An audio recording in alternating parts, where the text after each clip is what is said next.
osteopathy ហ្នឹងបើយើងបកតាមភាសាប្រាំងរបស់ម៉ាត់ហ្នឹងបកថាការសិក្សាអំពីឆ្អឹងប៉ុន្តែនៅពេលដែលយើងមករៀនហើយយើងមើលទៅការអនុវត្តគឺយើងរកលំនឹងរបស់សរីរាង្គថាវាអុកមកថាវាមានបញ្ហាកៀងប៉ុន្តែវាមិនមែនកៀងដោយសារបញ្ហា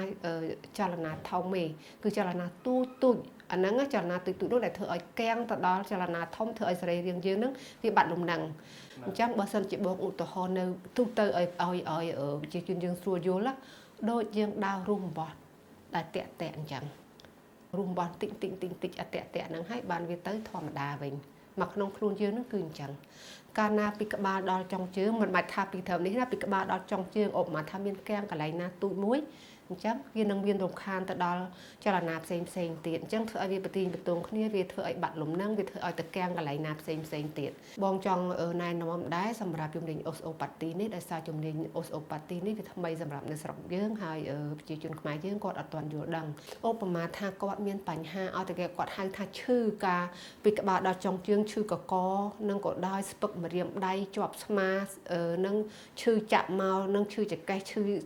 កជើងឈឺជង្គង់អីដែលគាត់បានទៅជួបគ្រូពេទ្យហើយអញ្ចឹងនៅពេលដែលគាត់បានទៅជួបគ្រូពេទ្យហើយគាត់បានផ្សារថ្នាំហើយបានពិគ្រោះអីហើយគាត់អត់មានភាពធូរស្រាលគាត់គួរតែមកជួបជំនាញអូស្អូប៉ាទីដើម្បីគេជួយស្រាយថាតើវាមានបញ្ហាអីពិតប្រាកដ Clinic Davida ជាជំរើសទី1សម្រាប់អ្នកចង់មកសាកល្បងអូស្អូប៉ាទីហើយសម្រាប់ស្ត្រីដែលមានផ្ទៃពោះហើយនិងស្ត្រីក្រោយពេលសម្រាលអីហ្នឹងត្រូវការសេវាអូស្អូប៉ាទីហ្នឹងគឺគាត់ត្រូវទៅថែ